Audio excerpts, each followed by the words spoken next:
Boelter Jones, Pro Football Hall of Famer, top 100. Tyler Lockett from the Seattle Seahawks. DK Metcalf from Hey Burleson, you're watching NorbCam. NorbCam. You're watching NorbCam.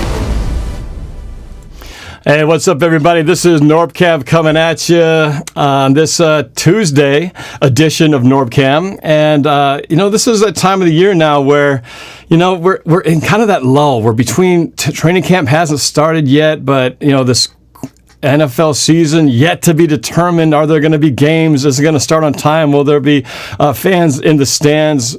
So much to be figured out. But what we do know is if the football season does happen, we are definitely going to be playing some teams, some more than once, as you know. And, of course, in the title that I have here, we will be facing the Arizona Cardinals, as usual, twice in 2020.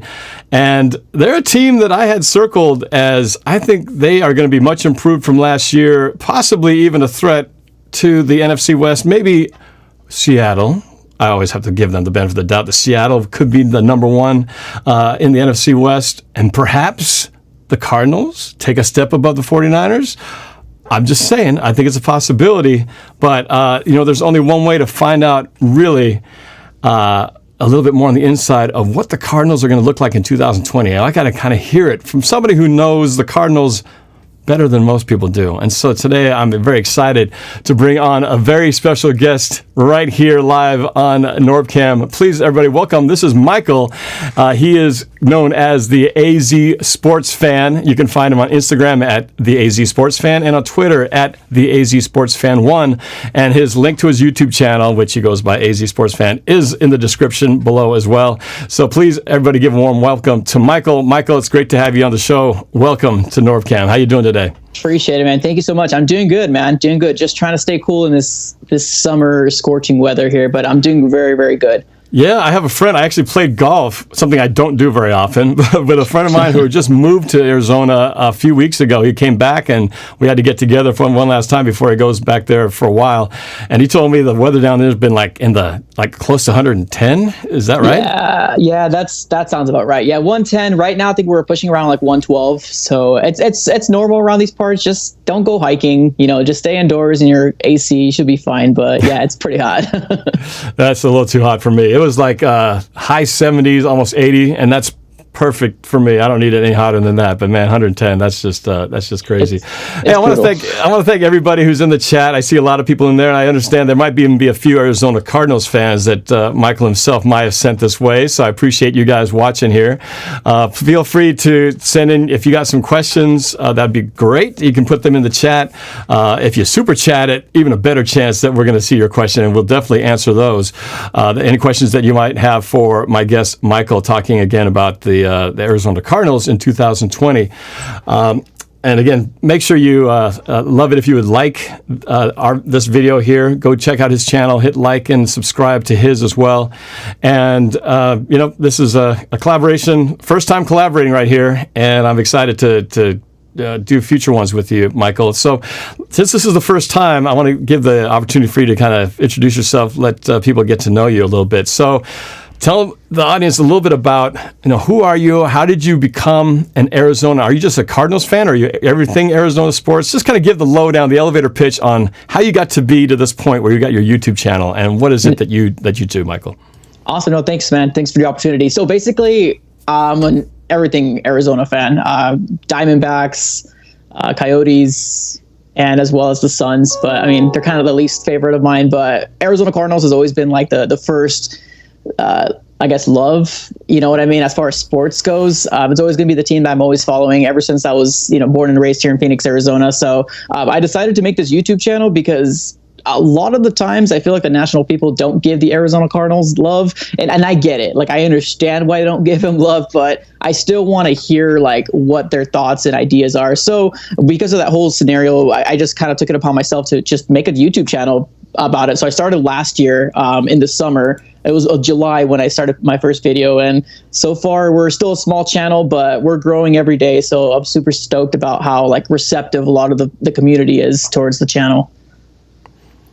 Hey man, it's great that you're doing it. And as I learned through this, I didn't have a master plan. I didn't have somebody guiding me the way, so I just had to kind of just throw myself in and just start doing it, and things just sort of worked their way in. But it's great that you've already got a great start, and you put out great quality content. So, and now you said you've been a fan. So you were born and raised in Arizona, so you've been a fan of the Cardinals since they moved. Now, they were the St. Louis Cardinals before, right? Exactly. Before they came here. Now, were you a fan? Were you into sports? I know you're probably a bit younger than me, so maybe you're not. Yeah. But so the way it's weird because like when I started liking football, it was when I was in my junior year in high school. But growing up, my dad always used to be a Cowboys fan. I don't know what it was about the Hispanic heritage, but they just love Cowboys. And that was kind of what he trying to raise me up, watching football. But, once I got into football, it was always kind of that underdog mentality that I had. So Arizona Cardinals were always the team that I've liked. So I could probably say 13 years being a Cardinal fan. As far as like dating back to high school. So yeah, I'm super stoked about it. I just love it. now, it's interesting. Before we get into, I definitely want to jump into talking about how their outlook for 2020 looks like. I'm going to take a little time since we're talking about the past and how you got into this. I got to go down a little bit of memory lane when it comes to the Cardinals, some Seahawks related, some just Cardinal memories. But I think back of the Arizona Cardinals, the closest you guys got to having an Arizona Cardinals Super Bowl was that Super Bowl against the Pittsburgh Steelers. Which Super Bowl was that? Super Bowl 43? 43, yeah. Man, I thought you guys had that in the bag. When Larry Fitzgerald caught that pass and scored the touchdown with, I think, there was less than 2 minutes left, I think, when the Steelers got the ball. It still hurts, like man. That. Yeah, it still hurts. I assume you were watching that game. Yeah. Just that's the closest you guys I know have been to a Super Bowl win. What are your memories of that game? I just remember the state of Phoenix, or the city of Phoenix, being all about the Arizona Cardinals. And, I feel like the city is kind of super, if the team's doing good, they'll support you to the fullest. And I think it was really, really cool. I went to the grocery store here and, getting the stuff ready for the Super Bowl. Really excited with my family and stuff like that. And everybody was talking. There was all the buzz in the world. Everybody was talking about it. It was really, really cool experience to go through that. And then, of course, watching it with my family, having hope that they were going to win. And then, of course, the touchdown, which I still don't believe he put 2 feet down. And I'm going to say that to my grave. But Santonio Holmes, gets a fade catch and catches it. But, I mean, you got to give it to Ben Roethlisberger and the Steelers for doing that with that time frame that they had. So it was heartbreaking. Yeah, that was a tough one because it was hard to know who to root for in that one because I was still angry at the Steelers for quote, beating us in Super Bowl 40. I'm not sure if they beat us or maybe a different team in black and white beat us that day. But then you guys, it was like, well, rivals versus team that I hate. It was tough but Larry Fitzgerald, I've always been a fan of because that guy's a class act. Even though he's played for a rival all these years, I've always wanted to see him do well, and he'll be a Hall of Famer. And I always, if anybody deserved a ring, it would have been Larry Fitzgerald. So I really felt bad that he never got one because if that would have been the year that they should have had one, you guys should have had it that year, and then you could have had that out of the way, and then not have to sniff a Super Bowl ever again. But you should have had that one, and I don't know if we'll have that in our conversation. Will Larry Fitzgerald have that chance? We'll talk about that in a second. But Larry Fitzgerald, man, he's been playing. He's like ageless, and yet he's still just as productive, I think, as he's been 5-6 years ago. What's your thoughts on Larry Fitzgerald? Yeah, man. Honestly, he's a hero here, man, in Arizona. We love him to everything we could possibly think of. I mean, Larry Fitzgerald is what you think of when you think of Arizona sports, especially for like the new generation. Everybody's wanting to put a shrine and put a statue of Larry Fitzgerald when he does decide to retire. We don't want anybody else to wear number 11. So Larry Fitzgerald is definitely one of those that's kind of like near and dear to like all of our hearts. So we just love him here. Yeah. He can't do anything wrong. Yeah, for sure. He's one of those guys that played the game right, played with one team. I'm sure it'll stay that way. And he's always been a good guy on and off the field. So, as I we get into 2020, obviously from a Seahawks perspective, we will always be concerned about the Cardinals because you guys, even in seasons where you have not had the best of seasons, you guys always find a way to be a pain in the Seahawks side. Even the year we won Super Bowl 48 and we went 13-3, one of those losses was to the Cardinals at home in a game that I think we should have won, but somehow that was the Carson Palmer, I think that was Bruce Arians' coach team. He was always causing problems for us, but even till last year, you guys really did us in at home, and I don't know what is it about the Cardinals? For some reason, we could play you guys good for the most part in Arizona, but you guys come to Seattle, and it's like you are the one team that do not have the home field advantage when it comes to the Cardinals coming to Seattle. I just don't know what the deal is. What's your thoughts on that? It's the Seahawks so weird, rivalry? man. It's so weird, especially because everybody's talking about the CenturyLink Field mentality, the 12th man, and stuff like that. So we just had the upper advantage. I don't know what it is, but I feel like it's always the same way in the opposite side. When the Seahawks come to State Farm Stadium, it's either a really low scoring game or they just decide to miss all the field goals in the world. Because I feel like 2-3 years ago, there was a game where like at least 3 field goals were missed, like between the two teams. It was the tie game, right? That tie game right that there. Sucked. Yeah, it was a terrible game. It was a State Farm Stadium. So honestly, I like that we beat the Seahawks in CenturyLink Field. I mean, honestly, because I'm a Cardinal fan, sometimes that's the only thing we have to root for. So that's all I can pretty much say on that. Is that what it is? It's the State Farm Stadium? Yeah, so State Farm Stadium is... Is it new or has it always been? So it was called the University of Phoenix Stadium at one point. Yeah, and it got switched over to State Farm 2 years ago. Oh, okay. So it was very recently. Yeah, 2-3 years ago it got switched over. Okay, I don't even hear that name. I always know it as University of Arizona, Phoenix Stadium. Mm-hmm. I didn't even hear the State Farm part. It's ironic, though, that it's State Farm because we should have had State Farm insurance on some of our players because, man, we have lost more players on your guys' stadium than I think any place in the NFL. We lost Cam Chancellor at your stadium. We lost Earl Thomas, broke his leg at your stadium. Richard Sherman, and career-ending, I should say, season-ending injury and ended his career with the Seahawks at your stadium. Mm-hmm. So, man, I have more than many reasons why the Cardinals, whenever they come up on the schedule, I always have bad feelings about it. Not to mention, the last time I was in Arizona was for Super Bowl 49. The one time I actually watched the game that Seattle was in at Arizona, I was at Super Bowl 49 in the end zone side where the play happened. So, needless to say, I have a lot of reasons to not be happy with anything regarding Arizona, whether it's playing in Arizona, you guys coming here from Arizona, or our players' outcomes health-wise in Arizona. So those are some things that constantly put me on a little bit wary when it comes to anything regarding the Cardinals. So now we move into 2020.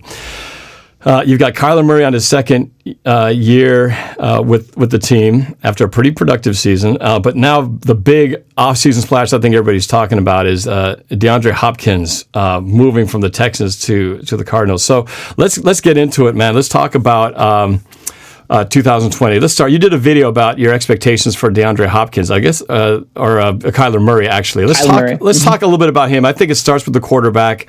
You guys finally, after many years of struggling to find that guy, well, I think you've got your guy now. What's your thoughts on what Kyler Murray will do in 2020? Will he have an improvement over last year? Is there going to be a slump? What's your feeling as to what you expect from him next year? Honestly, I expect good things from Kyler Murray. Just the way that our team looked from the beginning of the season to the end of the season, the way that the offense was gelling, it's only uphill from here for Kyler Murray. And to get better, I just honestly feel like when Cliff Kingsbury got hired, which is our head coach, we were kind of sold this big, top secret offense that nobody was going to be able to defend. And it didn't really happen in the beginning of the season. So it was kind of like, oh, hope here goes another season where we're just kind of, doing what we do. But honestly, Cliff Kingsbury is pretty good in playing calls, especially when everything's gelling well. But I just feel like it's going to be that much better for Kyler Murray to, go into the second year of his young career and just overall being better and hopefully being smarter. And what I mean by that is because he did do a lot of rookie things that a lot of us kind of scratched our head about. And I mentioned a lot on that video, but I expect good things from Kyler Murray. Give me some numbers of what you expect him to do in this season, his second year. Can you give me some benchmarks of what, if you have the top of your head, maybe what he did last year, and tell me what he's going to build on for this year? So I know that as far as touchdowns go, what I expect him to do, I want to see at least 30 plus touchdowns. I want to see at least 4,000, passing yards. As far as rushing yards go, I want that to be more of a thing that he does. Maybe have more RPOs happening. I want to see at least 400 rushing yards. I want him to be able to kind of just do more with his legs. I mean, he's speedy. It's just a lot of times I feel like he kind of overthinks things. So I don't really know the stats on the top of my head from last year, but I do know it's somewhere like in the 20s, like the low 20s as far as touchdowns go. And his interceptions were about like 10 or 12. I can't really know him on top of my head right now, but sure. Yeah. All right. Okay. Well, and I was, last year, obviously the MVP of the league, Lamar Jackson, tore it up with his arm, tore it up with his feet. And I started to wonder, is this something that Kyler Murray might be doing in his second year in the league? Obviously, he seems, I don't know the exact stats on size-wise. He seems like he's a little smaller version. He's not quite as big as the Lamar Jackson, but he is very quick as well. I don't know. Do you make comparisons? Do you kind of see it as when you start mentioning RPOs and running the ball more and more decisively? I think Lamar Jackson. And right. Do you feel like, is that kind of the formula that you're hoping that Kyler Murray will follow in the footsteps of in that type of way that Lamar Jackson plays the game? I think that when the season progressed, we saw a little bit more plays where he was designed for him to run, whether it was like the QB draw, RPOs and stuff like that. So I don't really compare him too much to Lamar Jackson, just because he's just like bigger in stature. I think that as far as speed goes, I think Lamar Jackson might just have a little bit on him. As far as speed, I compare him completely. And I don't know if you guys are going to get offended, but I really do think that Russell Wilson is a good comparison, because I feel like Russell Wilson is a pass pocket. He passes the ball. Like, that's his main mentality, but he can run the ball like nobody's business. And I feel like that's the same thing with Kyler Murray, where he does not want to run the ball because he sees himself more as a pass pocketer. But if he has to run the ball, like, he'll do it. You know what I mean? Yeah. Well, I think he's smart to approach the game that way. One of the biggest concerns, if I'm a Baltimore Ravens fan, is Lamar Jackson running the way that he does.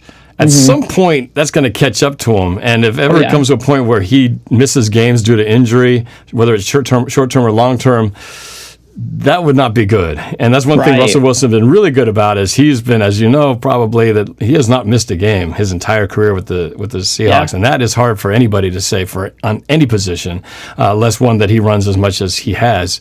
But he does a good job of protecting himself. And maybe Kyler Murray has that future view on things, to know that if I'm going to last a while, I got to not do too many crazy things that put my body at risk. So let's talk about that passing game that you want to see him throw 30 plus touchdowns, 4,000 plus yards. Deandre Hopkins, probably one of the biggest shocking trades of the offseason this year. What was your reaction when it happened? And secondly, what is your thoughts now, as soon as that became reality, that he's going to be lined up with your quarterback? What did that change for you in terms of your perception moving forward? So first, let's go with the reaction. So I remember when the free market opened up. And I was upstairs doing a video for the trade, because at that very moment, David Johnson was getting traded to the Texans. Now, there was nothing said who was coming, what was the picks. All I was saying was, hey, he's getting traded. Hopefully they take his contract. I come back downstairs to the TV, and then I see DeAndre Hopkins is among that trade for David Johnson. And I flipped. My wife did not know anything about football, but she knew DeAndre Hopkins' name. By the end of the day, I was just so up in arms, kind of in shock that we've got such a big blockbuster trade got pulled off for David Johnson. You can say what you say about David Johnson if you don't think if you think he's washed up or anything like that. Well, let's talk about David Johnson for a second. So he was, at a time, one of the best running backs in the league, and then he seemed to just fall off the last couple of years. So were you kind of done with David Johnson and realized, oh man, we just got to steal, because he's really not worth anything to the team at this point? Or Right. and did the Texans just completely get bamboozled on this thing? Or did the Texans get something that there might still be some life left in there? I mean, what is David Johnson? In my opinion here, I think David Johnson still has life. I just don't think that this offense was made for him. I think that this offense that we have here really depends on what the defense is showing on the field. And David Johnson needs to know that I'm going to be running the ball. And I can see David Johnson, catching balls out of the backfield, lining up in the slot, catching balls, and stuff like that. It's just for some reason, Cliff Kingsbury, the head coach, did not want that. I don't understand why. David Johnson's a really good pass catcher. He gives a mismatch to any middle linebacker. Usually, he's a big guy. He's got some good range, and he's got some quick feet. If he has open field, he can make plays. So I've been saying this from the beginning of when the trade rumors started happening, when everybody was giving up on David Johnson. I knew that it wasn't a good fit for the Arizona Cardinals, for the coaching staff that came. But I do think that there's still going to be life left in David Johnson. If Bill O'Brien can use him right, like Bruce Arians did, I can see David Johnson still putting up good numbers as a running back. That's a big question. Can Bill O'Brien do that? Bill O'Brien has made some puzzling moves. So if he can turn David Johnson into something that he was from 3-4 seasons ago, well, that would be at least make some Texans fans a little happier about the trade that they got. So I think I cut you off before you got to say impact of DeAndre Hopkins. I think your wife was excited. Just hearing you get excited, David Johnson, his trade, it's hit. So continue with that narrative. So once it started to settle in that you got this guy. It's just, honestly, it took a while to settle in, to completely honest with you. I was just kind of in that mode where I have an uncle that lives in Seattle, and he texted me and he was like, "What's going on?" I was like, "I don't know," because he's a big Seahawks fan as well. So I don't know. I was in shock as much as a lot of people were in shock too, the people that were texting me. But it finally settled in, and we're just super excited about it. Honestly, it's going to open up so many doors as far as the offense for the Arizona Cardinals. And to add what we did in the past, in the last 4 or 5 games in the season, it's just going to make it that much better that we have a number one wide receiver in DeAndre Hopkins, because Larry Fitzgerald's still there. Don't get me wrong, but Larry Fitzgerald's getting up there in age, but he could still definitely put 400, 600 yards per the season, which is definitely something that can, that can help us out. So what do you think DeAndre Hopkins is going to do? Oh, I think DeAndre Hopkins is going to definitely hit over 1,000 yards receiving. As far as touchdowns go, I could say 9 touchdowns. I'll say 8 to 9 touchdowns. I feel like that's fair. Well, hopefully he does it against some other teams besides the Seahawks. Right, exactly. Spread those 9 touchdowns out around, give them to the Rams, 49ers for sure. Just, have him take it easy when he plays the Seahawks, all right? Especially at home. Here's the thing. I mean, now that we have Kenyon Drake, and I know I have a couple subscribers that are not a really big fan of Kenyon Drake, but I feel like Kenyon Drake opens up our offense in the running game. And then we have DeAndre Hopkins. So, it's going to be such a hard thing to defend. And I know there's a lot of people out there that are comparing the Arizona Cardinals to, last year's Browns. I don't know. I just feel different about this, man. I feel different about this year. Comparisons in what regard? In terms of the hype and expectations? There's just everything I feel like the general manager did. Now, don't get me wrong. I was on the wagon of getting rid of that general manager because most of his first round picks did not pan out. This year saved his job like nobody's business. So it saved his job, but there's just so much hype. There's so many good pieces that Steve Keiman ended up getting for the Arizona Cardinals. Our draft picks seem legit. So just really excited to see how it all pans out and who makes it the 53-man roster. All right, so let's talk about the defensive side of the ball. We got Russell Wilson and all the moves that they've made. Question marks about the offensive line, but we got to go against that defense. The defense has always been a kind of a staple trouble area as far as the Cardinals and Seattle. Steve, the defense has always been a thing that we've always had to contend with. How's the defense going to look in this 2020 campaign? I hope better. I hope that we can cover. What is your tight end? Is it Disley? Is that the Will Disley? Will Yes. Disley. I hope we can cover him because we were going through a situation where we made everybody look like Gronkowski, and it was frustrating to see. But I think our defense got better with the pieces that we got, whether it was Devin Kennard, Devander Campbell, Jordan Phillips in the interior, and also we drafted Isaiah Simmons, which is probably the stud of the draft, obviously, and in my opinion, because I'm an Arizona Cardinal fan. So I feel like it's the steal of the draft, getting Isaiah Simmons, a hybrid player, play safety, weak side linebacker, or even edge rusher. So I think our defense just got that much better. And you guys still have, who is that, Chandler Jones? Oh, Chandler Jones. Yeah. Chandler Jones, man. He's a beast. I think he could probably get another 16, 18 sacks this year. He's got a motor on him. His whole family comes with athletics, man. That guy's on a different level. Probably one of the best second-round trades that we've gotten. Chandler Jones is awesome. Yeah, nightmare for our offensive line, for sure.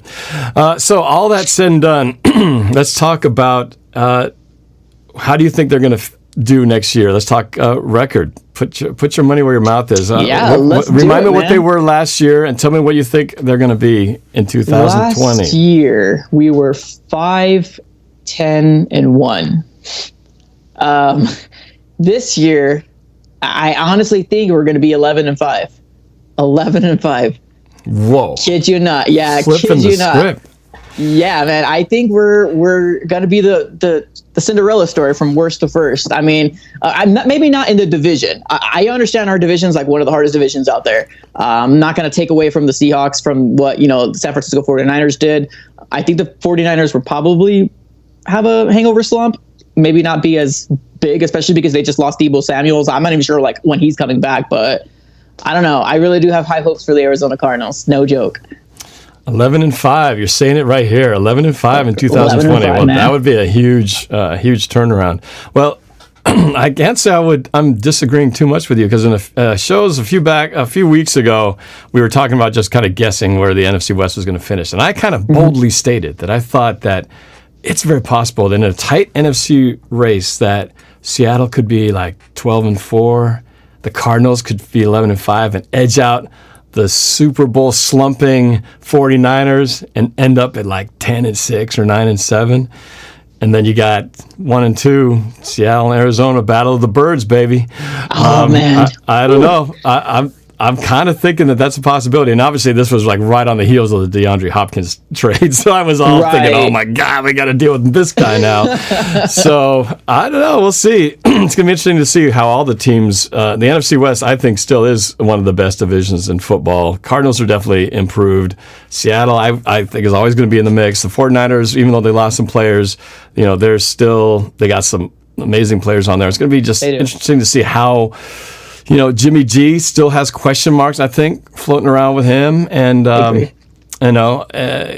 we'll just have to see how they respond to this. Coming off of a brutal, devastating Super Bowl loss, the second time a game in which Kyle Shanahan had the lead in a Super Bowl and gave it up. Again, the second time, and that's got to get under your head. That's got to get inside your head when you get that too many times happening. You're not going to ever feel like a game's in hand until that buzzer hits zero. But that's going to also possibly trickle down to the rest of the team, thinking we don't have any game in hand until it's over, and that could make it to where sometimes that fractured confidence might spill over into other games. We'll see.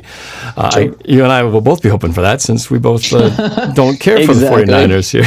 Except I will be rooting for them if you guys are getting too close to us, and I need the 49ers who are dipping in the standings to help pull you down with them. I might actually root for the 49ers. Right, that's fair. That's fair. Likewise. All right, 11-5. That's going to be interesting to see. But what's your take? I've seen a lot of questions in the comments. People asking, do you think there's going to be a season in 2020? I've had my answer. I want to get your take as a Cardinals fan from your neck of the woods. What do you think? What's the 2020 season going to look like, just in terms of games played and who will be watching them? Right. I honestly do think that games will be played in 2020. Now, I think I'm a little bit more worried about the preseason. Now, I'm not really too much about the preseason, to be 100% honest with you, but there was this whole thing where they're going to go to like 4 to 2 games because of the whole situation that's happening, the pandemic and all that stuff that's going on. But I think if they're going to do anything, they probably will have 2 preseason games with no fans. If they're going to be any cautious to anything, that would be what it is. But I think 100% there's going to be a season for the NFL. Oh, so you're saying no fans in the preseason, which I'm okay with. I can do without the preseason, right? I agree. But so you're saying regular season game number 1, who's going? How many people are going to be in the stands then? Oh, that's another question here. I don't even know like if they're thinking about doing like half the capacity, so like people like have spaces between each other while they're sitting. Like that's going to be something to see, to like keep my eye on, because that's going to be interesting. That's going to be very interesting to see something like that, watching games played that way. Because, I mean, as you guys know, your home field advantage is having all those fans there and creating that big noise. And it probably really won't be that much difference because you guys are one of the loudest stadiums out there. But it's going to be super, super crazy to see something like that if they were to decide to just do like 50% of the capacity there. Do you go to the games? I at least try to go to 1 to 2 games a year. What's the last game? What game did you go to last year? Last game I went to was the Atlanta Falcons game. Did you guys win that one? We did win that one, yeah. No, we won it. It was a really good game. It was a lot of offense that was happening. Matt Ryan was coming back, so it was a little like frightful because our defense was just terrible. But yeah, that was a good game because we won. But it was a very like offensive heavy game. Okay. Well, as far as my feeling on the will there be a 2020 season? I think there will be. I think no matter who's in the stands, I think they're going to find a way to make those games work. There's too much money at stake. Oh, yeah. Too much at stake to not have some form of the games have outcomes where the players, are on the field. Now, as far as the stands, it's weird. I have this feeling I'd rather go either everybody's in or nobody goes. Because for me, as a season ticket holder, I haven't missed a game in forever, right? Yeah. And if they only choose half the people or a quarter of the people to go, how do they decide who's going to go? And if I'm not one of those people, I'm going to be really pissed. I would rather not anybody go than me go and not go and see other people going. You know what I mean? I'd almost rather think, if I can't go, nobody gets to go. Exactly. So that's kind of my feeling on that. It's a little selfish, but you know what I mean? I'd be pretty bitter if I somehow got not allowed to go and somebody else did. But I don't know. It's a weird thing. It's a weird world and weird time that we're in right now. But super weird. I do hope that the games play. It's going to be interesting. They already have what seems like minimal time to prepare for these games already, with so many restrictions on contact and how many times you can actually have players and full contact practices, and how many times they can actually get together. And then preseason was already starting to get a little more scaled down, and now who knows what kind of preseason we're going to have? Who knows what training camp's going to be? We already didn't have much of no OTAs that we'd have. So these teams and the rookies coming in. It's like, man, at least as if it's fair for everyone's thrown in the fire at the same time. I can see guys like they'll be on the sideline looking at the playbook. What play are we doing? Okay, exactly. Let me just try to remember this one. So we might see some really sloppy football, and it might benefit some teams and hurt others, because the teams that have guys who maybe are really reliant on a strong rookie class, they may not get the time to prepare as much, and maybe the teams with the more veteran-based groups might actually have the advantage because they won't hurt as much by not having to rely on guys who are brand new to the system. So it'll be, again, interesting to see how this changed season affects the quality of play as it goes forward as well. So, anything else you want to add about the 11-5 Cardinals? Yeah, go ahead. Yeah. Honestly, man, all these rumors, man, that's going on with the whole AB, Antonio Brown, being rumored to go to the Seattle Seahawks, which honestly makes me a little upset, because it's like everybody wants to go to the Seahawks and the 49ers, which, wants me to throw myself out the window. But what do you think about it? Like, what's your feelings on that? Well, somebody already asked me about that. When it first came up, when I think it was Russell Wilson said something publicly that he wanted to bring Antonio Brown here. Mm-hmm. I'm just not feeling it, man. He may be a crazy talent, but he's also a crazy guy with right now some outstanding unresolved criminal charges with the whole domestic and rape things. And I was like, do we really want that? Do we really want that guy who is proven to do some things, like even illegally taping, in a team meeting with his phone on social media? Who does that, right? Who does that kind of defiance, and doing things that it's just like, what are you thinking? You're obviously not thinking about the team. So I see that, I think, I don't care how good somebody is. We had Percy Harvin here, and he was like one of the greatest things. He ensured the Super Bowl 48 victory, but inevitably there was too much erosion of attitude with him that they had to let him go. And it was terrible because it was at a time when I thought, all right, we got him full season. It's going to be great in our follow-up year. And they let him go. And then you start hearing about all the things that was going on, the fights in the locker room and stuff like that. And I'm just thinking, do we really want that in our locker room? Just because the temptation of this ultra awesome talent, which he is ultra awesome, right? But it's the other stuff you got to get with it that is just, is it really worth it? And I just feel like, man, we got a good chemistry right now. You know, we've got rookies who are, developing. Russell's, this is his team now. You don't have that dissension of kind of what we had a few years ago when we had defensive players kind of speaking out against Wilson and all these things that were kind of starting to sour their locker room. It's finally solid now. Do you really want to throw somebody in there to spoil all the rest of the apples? I mean, I just don't think that would be a wise decision. So that's kind of my take. But it sounds like the rumor is continuing to be burning right now, and Seahawks amongst other teams potentially talking about Antonio Brown. So it's crazy, man. And Jadeveon Clowney, do you think you guys going to re-sign him, or do you think he's a goner? Most of the people have written him off because they said, if he didn't sign already, he's not going to sign. But I still think there's a chance, man. It's just, I think because of this COVID world we're living in, a lot of guys who normally would have been signed by now, like Cam Newton, Clowney, you can't go to places. And I don't think people, anytime there's an injury possibility lingering, they want to see what the goods are. They want to make sure they can check the merchandise out before they sign and spend money on them. And you can't do that. They haven't been able to do it because of the restrictions. So I think they're just kind of buying time while they still can. It's just taking longer than it probably would have if we had a normal off season. That's my hope. I'm hoping that they bring him back because I think he's he may not be the sack guy, but he's just a great disruptor. And I want to see what he can do in a full season and be healthy and all that. So I'm still optimistic. I haven't closed the door on it. I think the Seahawks still can financially pull it off, but time will tell. But I'm one of those guys still got my fingers crossed that Clowney will be back. Nice. Nick LeBeau in the super chat. Norb, I have to imagine that the season ticket holders who have had tickets the longest would get first dibs. Also, I'd rather have Gordon than Brown. That's a good point. You're talking about Flash Josh Gordon, who I think is still kind of, I think the league is still trying to determine whether he's going to be eligible to return to the league. And if he does, the Seahawks could be a good fit. They worked out well. He had, pretty productive season, nothing spectacular. Right. But yeah, we'll see. I would have him back too because I think he's a low risk, low cost receiver at this point. Who, if he can still recapture some of his glory, can do some things for the Seahawks. And I agree with you, Nick. I hope that they go by seniority on the tickets. I have a better chance because I have been there for a while. So we'll see. We'll see what happens there. But.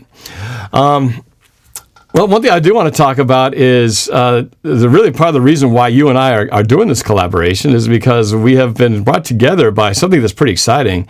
It's called the Fan-to-Fan Network, and it's basically a new sports network that is made up of social media folks like you and me from teams from all around the country coming together to share our collective voices. And it's going to launch next month, and excited to be a part of it. I want to show a little hype video that was recently released, so you guys can check out the Fan-to-Fan Network. Here's the little hype video.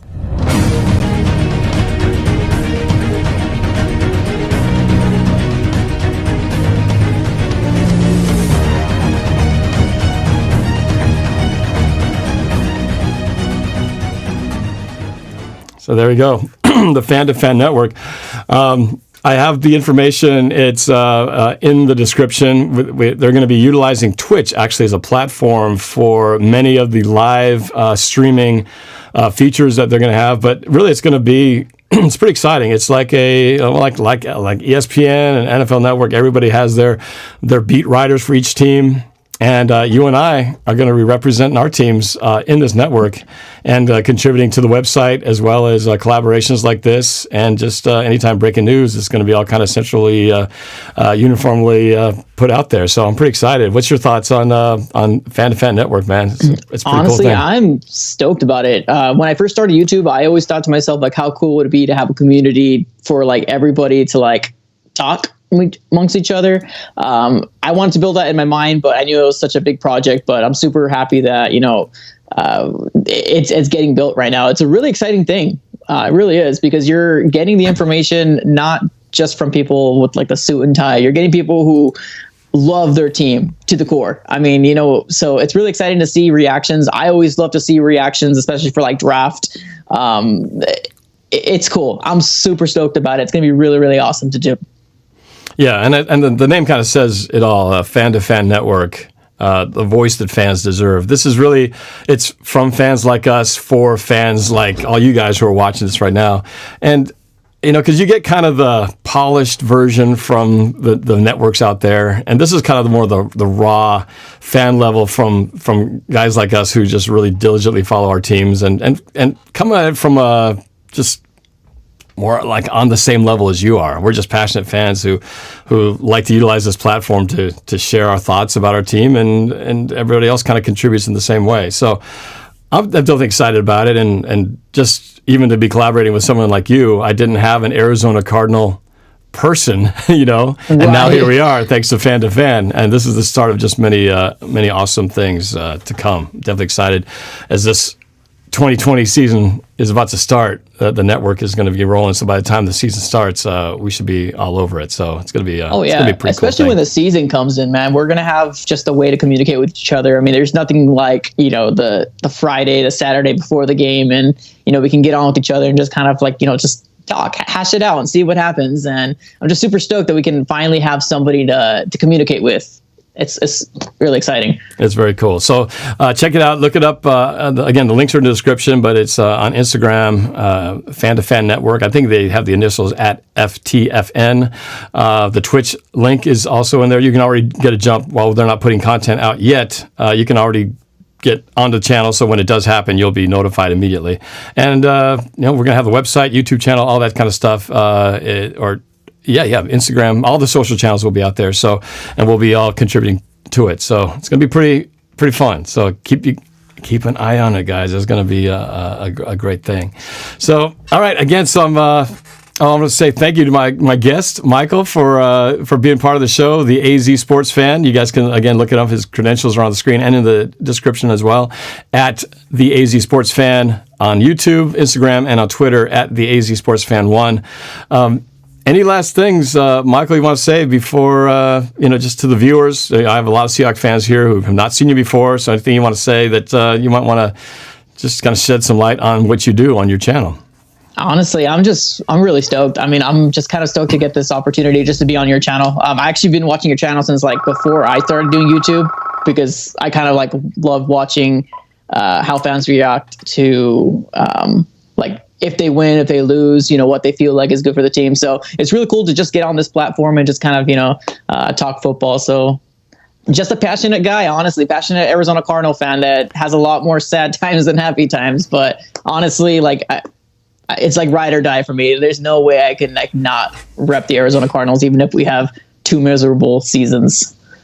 Well, we will definitely be connecting at least twice in the season for the 2 games that we talk about. And who knows, maybe there'll be a postseason in the mix in there somewhere. So definitely looking forward to more collaborations before the games. Maybe we can even do like a little challenge or something, put a little stakes up on the game and have a little fun afterwards. So appreciate it, man. So everybody check out Michael's channel. Again, all the links are in the description. Follow his stuff and check out everything. You got to, what they say, you got to keep your friends close, or what is it? Your enemies? No, your friends close. Your enemies? No, the other way around. It's something like that, but basically the enemies are closer than the friends. Friends closer, your enemies closer. So, Michael, I'm going to keep you close, man, because I got to, know what's going on over there in that scary world that is Arizona. All right, thank you guys again. Sub us up, hit the like button, all that good stuff, and we will talk to you guys later. Got Seahawks trivia and the usual gang coming back, I believe, tomorrow for our weekly talk about all things Seahawks, except for Seahawks Martin, who's on vacation. But we'll be doing our thing tomorrow with another round of Seahawks trivia. But until next time, again, thank you, Michael, the AZ Sports Fan, for coming on board. 11-5. We'll see if it actually happens. Take care, you guys, and go Hawks.